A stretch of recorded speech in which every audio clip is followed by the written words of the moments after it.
Now here's comedian Simon Farnaby with a show he feels is much maligned. Last of the Summer Wine is actually the longest running sitcom in the world. That's not just Britain, that's the world. And, you know, you would think we'd be proud as a nation of this record-breaking show. But of course we're not. You know, it's uncool, it's for old fogies. Well, you know, good. I urge people, I say, go back, look at, you know, anywhere from series 3 to 12, and there's some absolutely, I mean, some brilliant stuff. You just had 3 blokes, Compo, Cleggy and Foggy, and all they did basically was wander around the countryside trying to find things to do before they popped their clogs. Now, one of the supreme tests of physical fitness is how long you can hold your breath. And in the days of my prime, I could do well over a minute. In fact, I was very tempted to volunteer for a frogman. You got the face for it. Literally nothing happens. I mean, Samuel Beckett could have written it. And you always wonder, when you're watching the start of Last of the Summer Wine, what am I looking at here? Why am I looking at a load of trees? And I think, well, why not have a look at some trees? Trees are nice. And then the camera sort of pans onto our homeless heroes, because you never see where they live, these people, so they are essentially tramps. And you've got Compo playing in the stream there with his little boat, and then Cleggy philosophising, and then Foggy, who is one of the best sitcom characters of all time, has this incredible bout of existential ennui. Oh, my God, I was afraid of this when I had to retire. It's so easy to drift into uselessness. And his solution, I think, is just sublime. I am going to yonder bridge. There I shall station myself in such a position that I can observe the life in the water below. I shall blend into the background so as I become as one with the stonework. And there I shall record in my notebook the detailed observation of the fish life of this stream. What you get a lot in Last of Summer Wine, which I really love, is you get the thoughts that crop into your head when you're bored of all normal thought, especially from Cleggy. I think ears are very interesting. Have you ever thought that if they were more square, how the corners would tend to cut the pillow? You get these weird camera angles. There's one they use with a hyper-long lens where the camera seems to be miles away and the characters are kind of silhouetted on some horizon, but you can hear them like they're right next to you, which has this very odd effect. When you come up here, you realise how small a creature man is. And you wonder why he should be standing on other people's feet.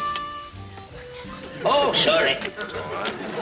One of the many criticisms aimed at Last of Summer Wine is the acting style, especially where Compo is concerned. It's grotesque. I look at Bill Owen's performance as Compo and I go, good on you, Bill. You know, why not? I hope I'm fighting librarians, shouting, molesting old ladies. You know, at his age. He does well, especially after all the fags he smoked. Oh, you must have lungs like tangled bootlaces. Lend us a quid. You hear the youngsters, the kids, going, nah, I don't want to watch that. My gran watches that. And I'm like, why is that a reason not to watch it? Your gran's lived through wars and things. She's seen loads of telly. I think you should listen to your gran rather than your mate who watches coupling just so he can go and beat off over the girls later on. There's no eye candy in Last of the Summer Wine. This is not the land of the beautiful people and good. You know, I don't need to see attractive people hanging around in front of my eyes when I'm trying to have a laugh. I want to see hideous old people who don't care anymore. Now that's funny. Maybe it is just for old people, but aren't we all going to be old someday, hopefully? And I hope that Last of Summer Wine's still around, because I think I'd like to spend my afternoons pushing my best mate down a hill in a tin bath on wheels. I think that'd be good. I don't know. Is it any good? What do you think? Nah, it's rubbish. Docu-soaps have a habit of throwing up grotesque and colourful characters.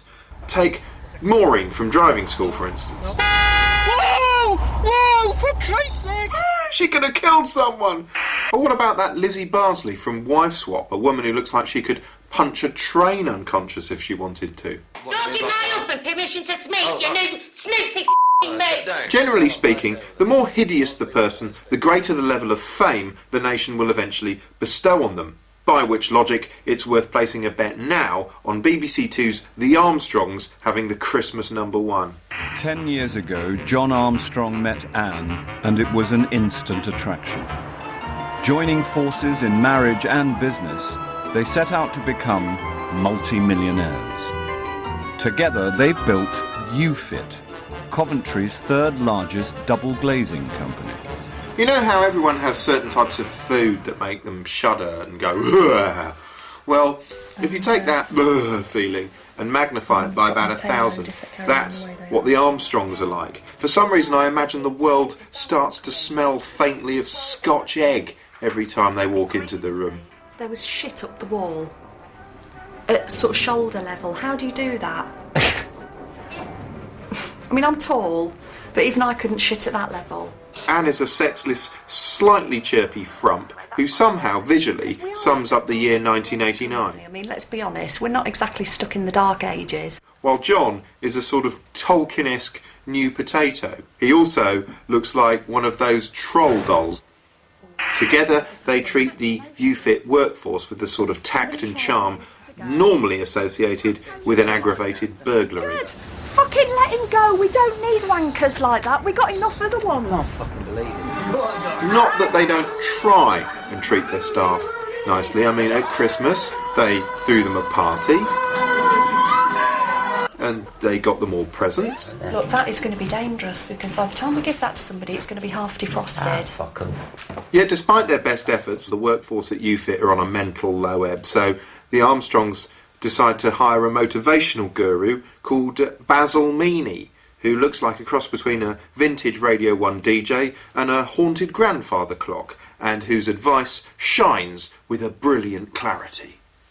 You guys are on a pig's back right now, and if I were you, I would be milking it for every cent I could. Sadly, Basil's advice doesn't impress everyone. What that Basil was saying was a load of bullshit. Before long, UFit start losing staff at the same rate as the Titanic. Oh, sorry, all except this guy, Michael Handel, who, when he's not working at UFit, is a World Othello champion. Throughout my life, I've been pretty much defined by the board game Othello. I've got to ask for time off at some point so I can go and play in these World Championships. Now, the Armstrongs is such a bizarre programme, there's been quite a bit of debate as to how real it actually is, and certainly some of the exchanges are so ludicrous, you think this has got to be scripted. So if we increase our call rate, we've done what you've done without having to pay you. What was, and now what is, and is to tomorrow a new day? Yes, it is. Okay, that doesn't make any sense to me. And as for that episode where they went to France, I mean, God, come on, surely no one's that embarrassing. Clip in all the way round. Yeah, like I've always said, when you're abroad, continue speaking English, but just do it in the local accent. They always pick it up. Aluminium roof, PVC, turnbuckle, cleat, bang, bang, bang. It doesn't help that some of the shots look suspiciously staged.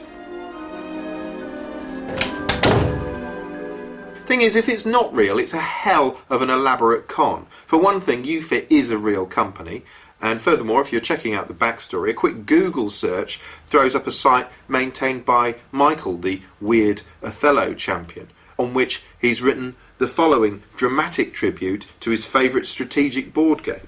Ah, what shall I say of Othello? This cauldron of revelling senses, this arena without mercy, without stain.